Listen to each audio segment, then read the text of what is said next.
Three types of children.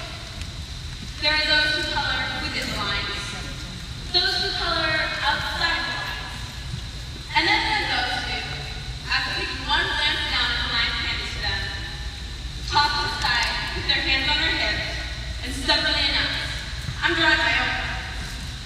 This third child, with spunk, originality, and the initiative to forge his own path, captures the very essence of SDJA's class of 2008. The teen years are without a doubt the most interesting in a person's life. The ridiculous drama, searching for one's identity, not to mention the out-of-control hormones. Just reflecting on my own teenage angst makes me more than a little nervous to raise one of my own someday.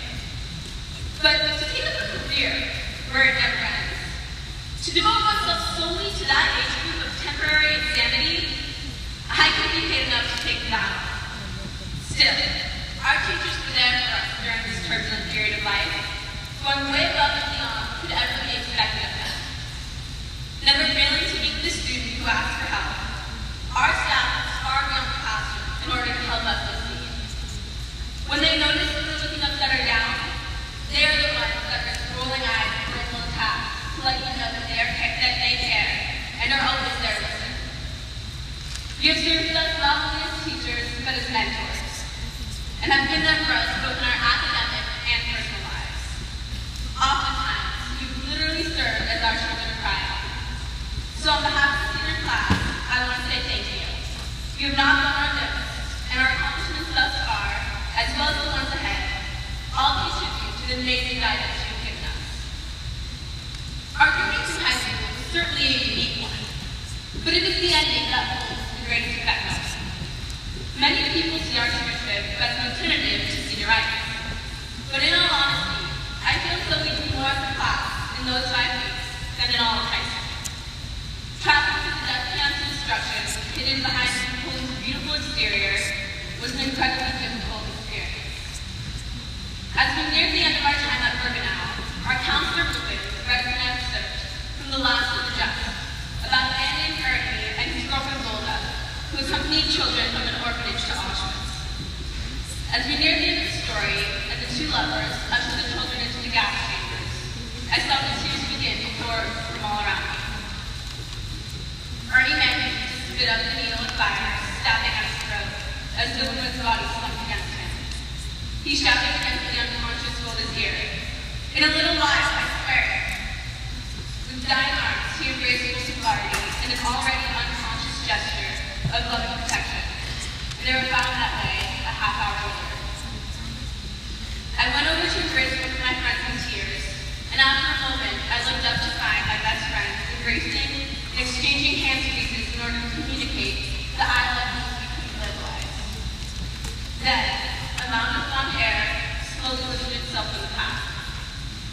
Somehow, through the sea of tears streaming down her face, Alice managed to speak between sobs. "If I was on my dying breath," she whispered, as loud as she could, "I would call out to you." This was no ordinary school trip. Before you stands no ordinary class, and we hold no ordinary friendships. Traveling through the death camps and destroyed communities challenged us to the very core of our beings. But amidst all of this destruction, I found true beauty. I found love and support coming from best friends and mere acquaintances. I found teenagers honoring the past by embracing the present. It wasn't an easy feat, but this first portion of our trip brought us all closer together. As we traveled through Israel, our class went from a close-knit grade divided by our groups to genuine family. I had a hard time finding the words to describe the class of 08 family, but as we sat together on our last Shabbat, I finally understood. When we sit together as a group, there's a sense of ease. We click effortlessly, fitting comfortably together like a giant puzzle with all the right pieces. You can separate us into two groups, and we have amazing friendships. But it isn't the same. It lacks that all-encompassing feeling of togetherness, hovering about us, huddled around a guitar for an impromptu concert, or sitting around in a circle on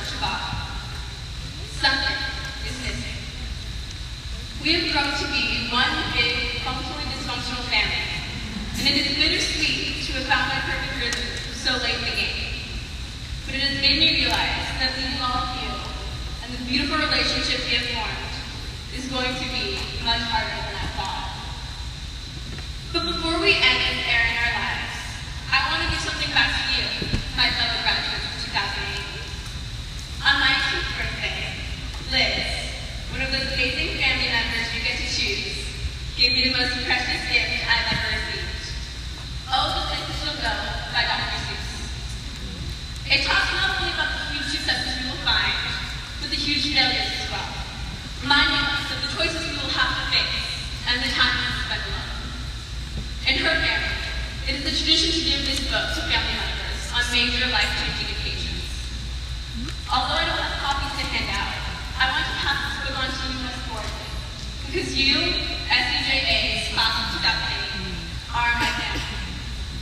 Pretty soon we'll be moving out and managing on our own, seeing both our chosen and leaving families only on summers and holidays. This is, without a doubt, the biggest transition we have ever faced. So now, as we take this huge leap in our lives, I implore you to continue creating your own coloring books and keep Dr. Seuss's lessons in mind. I have no doubt you will be mountains. We will all cry and succeed. We will all struggle and fail. But it is through this struggle, this failure, that success becomes so sweet. I'm ecstatic for our futures ahead, yet simultaneously sorry to say goodbye. So now that the time has come, I figure there's no better way to bid you adieu than with the immortal words of the man who devoted his entire life to creating the pictures and pages of his own poetry. May you continue to